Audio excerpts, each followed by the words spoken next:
guys, welcome back to another video by Love Talks with the Garcons.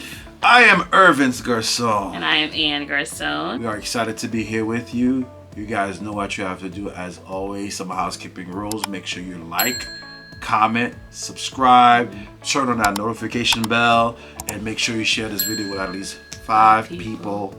Don't be selfish. We got great things for you. Make sure that they're getting it too.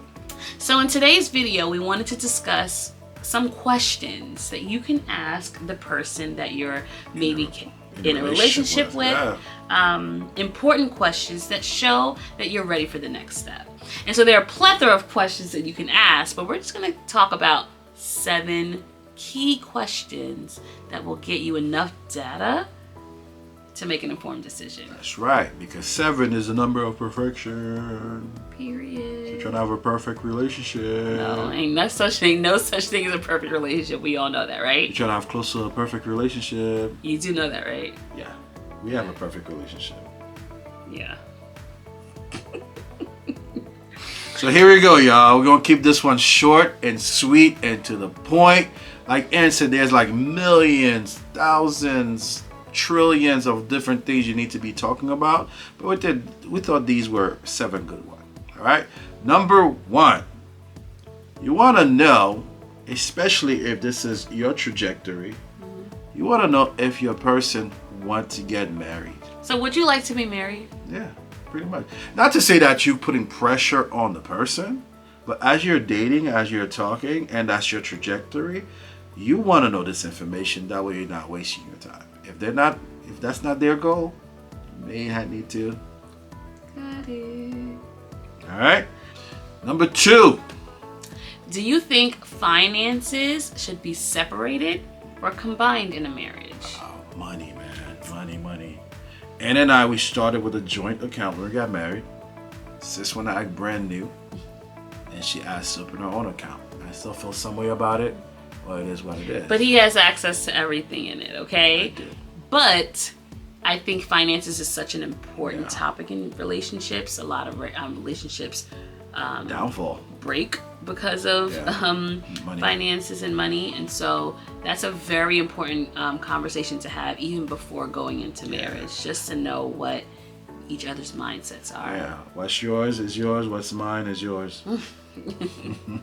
Plain and simple. So what is your philosophy in terms of finances when it comes to accounts? Joint, separate, you pay for this, I pay for that. We pay for everything. We pay for everything. Out of one account. What is that philosophy for you? Number 3, do you want children? Do you want children? Very important. Because some people might not want kids. Some people might want kids. Till now, I really don't know if you're both single and you're just entering this partnership together. There's no previous children from previous relationship. Why you would not want to have kids with your person? No, there are people who literally want to live a life of no self. Kids with their partner. Just self. Yeah. I don't understand it, but to each his own. Listen, kids are a lot of work. So I can understand it. I don't agree with it, or I don't subscribe to it, or I'm looking for another word. Whatever. Subscribe?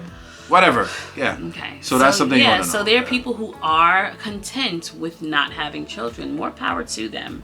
However, if you know that you're someone that really wants children, and don't get with someone who doesn't want kids. And how are you gonna know if you don't ask that question? And the worst thing, babe, is they told you up front they didn't want kids, and now you're putting the pressure on them because you want kids. But they already told you. You're hoping that they will change their minds. So and I saw a relationship about a guy who knew that his wife didn't want children. He forced her to have children and then divorced her. Crazy. So now she's left with kids she didn't want in the first place.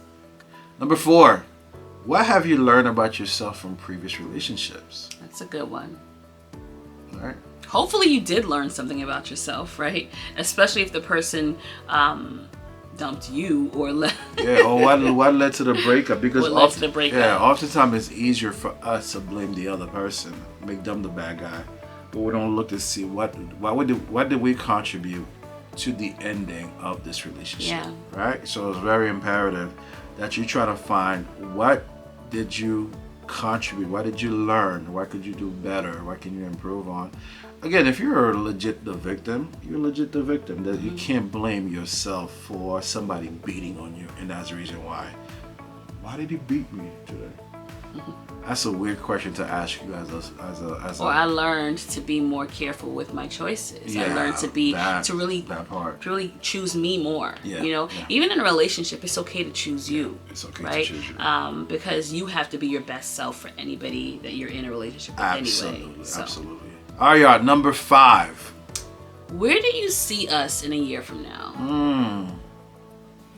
Now, that can be a scary question if you're just casually dating. Yes, right? if you just started, if it's brand new. Don't ask that question. Not No, right we're talking away. about We're talking about if you're ready to make a commitment. If you're ready to be serious. Transitioning to something more serious. Yeah. Like, where do you see our relationship in a year from now? Yeah. Just to kind of see what vision your person has for your relationship.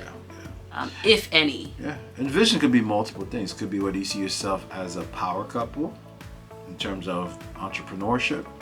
Whether you see yourself, whether you want to live, career, next steps in terms of going from dating to marriage, engagement. So these are healthy conversations you want to have. Because there should always, I believe, unless it's a casual thing, there should always be a trajectory for a relationship. If you're not on the same trajectory, you need to. Number 6. I'll take that one because I'm a guy. It's harder for a man. Do you find yourself being comfortable to be vulnerable with me? Right? Because men tend to have like this tough.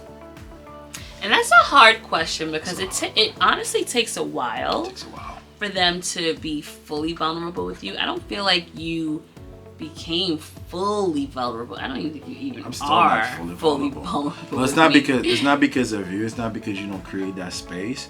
But I think I deal with always being a leader since I was 14. So this idea of being vulnerable and things like that is hard. It's not always the easiest thing to do.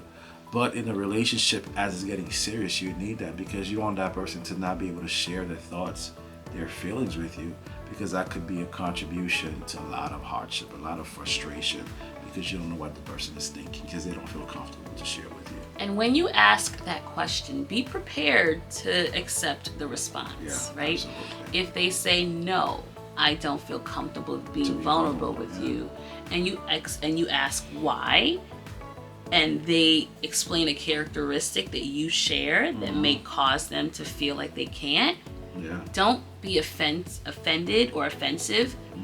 Listen. Do a self-reflection before you respond in wrath or anger. Absolutely. And last but not least, number 7. What values and beliefs do you feel would make a healthy relationship? Because I'm trying to get into a healthy relationship with you, I need to know what your values and beliefs are about that, right? No one wants to get into an unhealthy relationship, right? So key specific questions that will get that person to share their insights, right, will give you enough information to make a decision. So those values could be your philosophy on raising children. Values could be what is your thought process in family involvement in that relationship. Who has a voice in your relationship.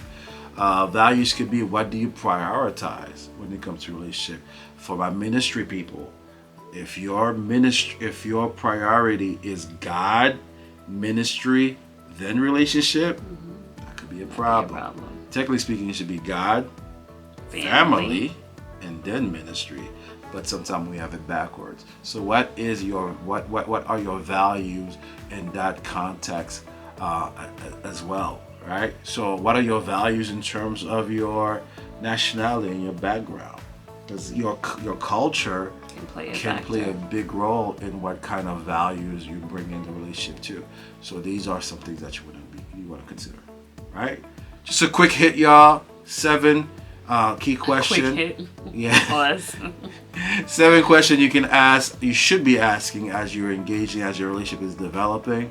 We hope that you guys were able to learn something from this. And if you learned something, don't keep it to yourself. Remember to share it with at least 5 people. And you make sure you comment, also interact with them. Any other questions you feel like we can include that was not included, again, it's only a quick hit 7, drop them right now in the comment box about what you feel you should be asking. Yeah, and we'll catch you in the comments. All right, guys, thank you so much for watching. We'll see you guys in the next video. Until next time, deuces.